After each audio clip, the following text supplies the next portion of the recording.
აი საიდან იღვრებოდა წყალი. აი რამხელა დაზიანებაა. და რამხელა ორმოა.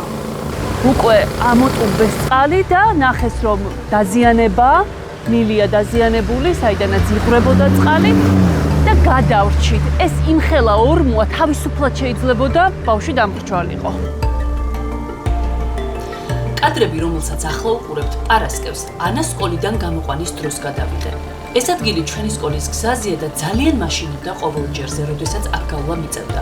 იმდენად რომ მის შესახებ ამ ვლოგის საშუალებით ორჯერ მოგიხსენებთ. პირველად ზაფხულში სასწავლო წლის დასრულებისას და მეორედ ახლახან, ახალი სასწავლო წლის დაწყების შემდეგ. აი მე მინდა გაჩვენოთ ჩემი შვილი როდესაც მოდის სკოლიდან გზაზე რა ხდება. აი ეს ჭანჭრობი არის სკოლასთან საკმაოდ ახლოს. ძალიან ბევრი პატარა ბავშვი გამოივლის აქ. სად გვაქვს იმის გარანტია რომ რომელიღაც ცნობის მოყარე პატარა ბავშვს არ გაუჩნდება სურვილი, მაგალითად მოხტუნავე ბაყაყები არ დაიჭიროს ან რაღაც არ მოიფიქროს ისეთი, რაც მის სიცოცხლეს საფრთხეს შეუქმნის. მაინც და მაინც დაბალი დონეც არ არის აშკარად წყლის. ზოგადად გადაბრუნებული ურმის შემდეგ ვიშვიშის დაწყება ჩვენს ნაციონალურ სპორტად ჩამოყალიბდა, მაგრამ ჩვენ გვაქვს ძალიან ცუდი და მწარე გამოცდილება, როდესაც მოზარდი დაიხრჩო მსგავს ჭაობში თუ არ ვიცი რა დავარქვა ამას. აი აქედან სულ რაღაც რამდენიმე მეტრში არის სკოლა. სამწუხაროდ ჩემი შვილის სკოლა ახალ სასწავლო წელს ძველი პრობლემით ხვდება. მე რამდენიმე თვის წინ გესაუბრეთ სკოლის ახლოს მდებარე ჭანჭრობთან დაკავშირებით, რომელმაც შესაძლოა ბავშვებს საფრთხე შეუქმნათ და პრობლემა კვლავ მოუგვარებელი რჩება სამწუხაროდ.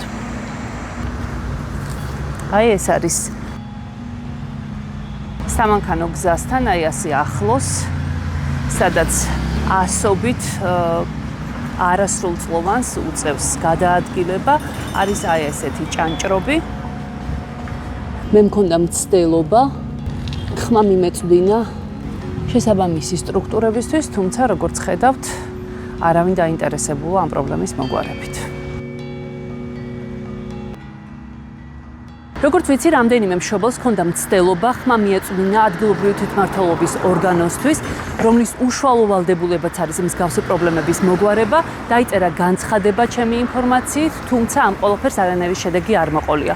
შესაბამისად, მე კიდევ ერთხელ ვეცდები, როგორც ერთი რიგითი მშობელი, ჩემი შვილი დავიცვა და კიდევ ერთხელ თბილისის მერის აპლიკაციის Fix თბილისის საშუალებით დავაფიქსირო პრობლემა და თქვენთან ერთად დაველოდები შედეგს.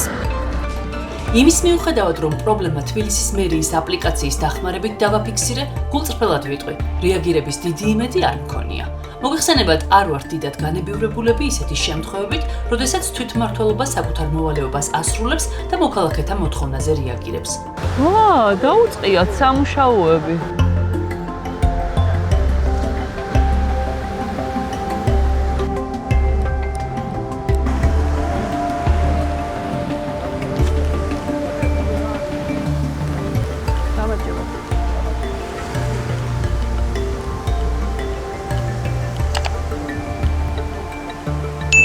იცით რომ ეს რამდენიმე წელია ასია?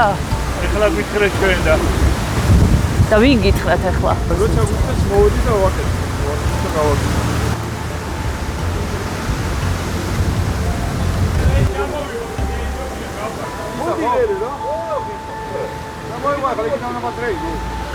დილიდან ჯევეპეს ჯგუფმა ჯერ ამოასუფთავა ჭანჭრობი, შემდეგ კი წყლის ამოტუმბვა დაიწყო.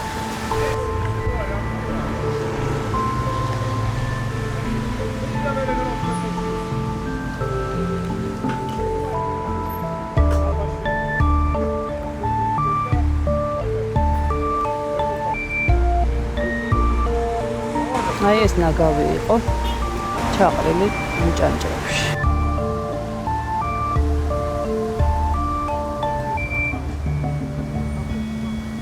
პირადად მე ყველაზე დიდი შოკი მაშინ მივიღე თხრილის რეალური სიღრმე რომ დავინახე. ცხადია ვარაუდობდი რომ შეგუბება მცირე ზომის ვერ იქნებოდა, თუმცა რამდენიმე მეტრის სიღრმის თხრილს წყლის ქვეშ მაინც არ ველოდი. ერთო რამხელა ორმოა.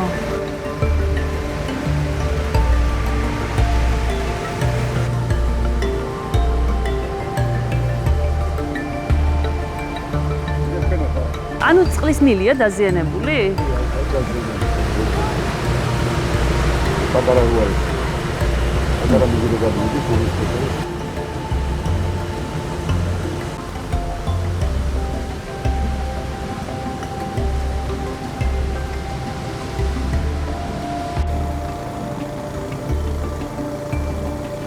აი საიდან იღვრებოდა წყალი.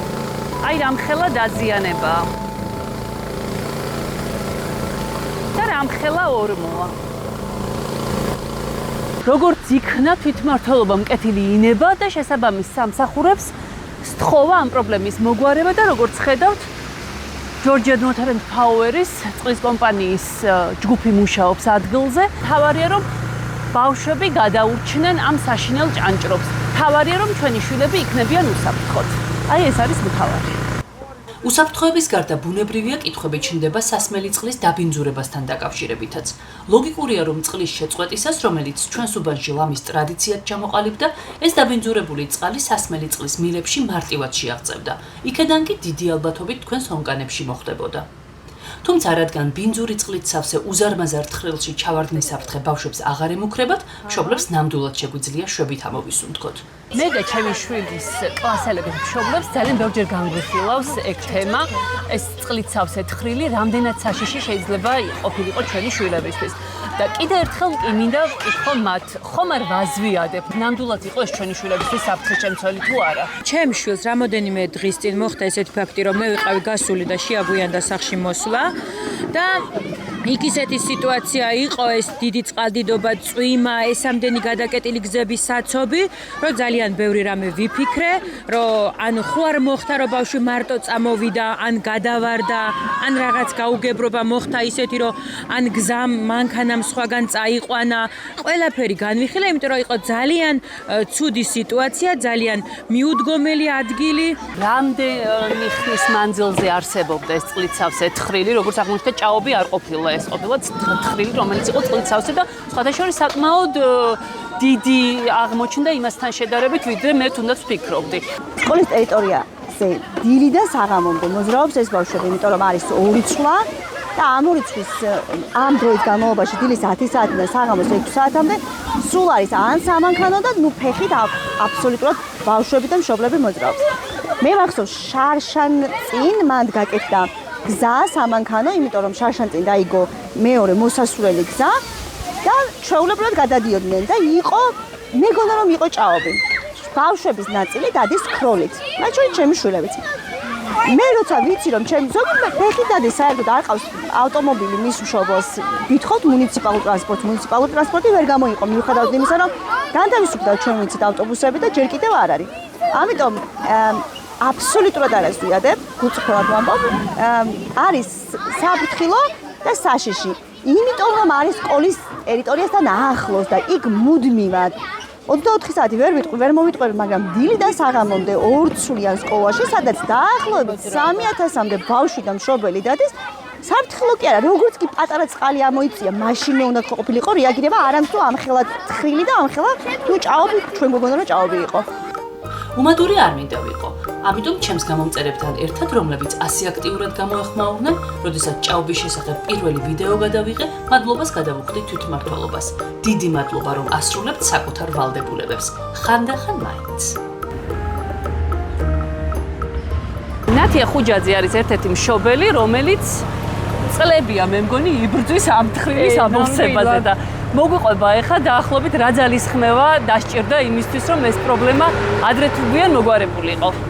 ბევრჯერ მინახავს აქ ბავშვები რომ მოდიან და იხედებოდნენ აქ რა არის და ბოლოს იყო მწვანე საფარით გადაფარული, აი იქ რო არის და ანუ შეიძლება ვერც მიხარიყო ბავშვი რომ იქ იყო წყალი და რამე უბედურება მომხდარიყო. ის მიმართეთ რამდენი ხნის წინ დაიწყეთ ამ პრობლემის მოგვარებაზე? შარშან უკვე ეს წყალი იდგა, ქალაქის პრობლემებშიც არაერთხელ დავპოსტე და ატყდა ერთი ამბავი, ვაიმე როგორ შეიძლება ეგეთი რაღაცა და მეგონა რომ ექნებოდა გამოხმაურება, მაგრამ რეაგირება ნოლი, GVP-შიც არაერთხელ დამირეკავს.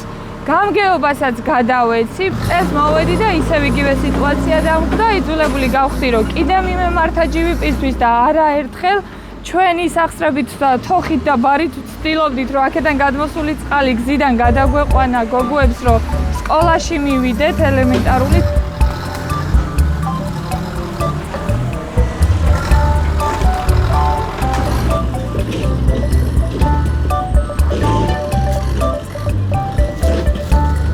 როგორც ხედავთ, აქ ჭანჭრობი აღარ არსებობს, წყალი ამოტუნბულია, წყლის დაზიანებული მილი შეკეთებულია და რჩება უზარმაზარი თხრილი.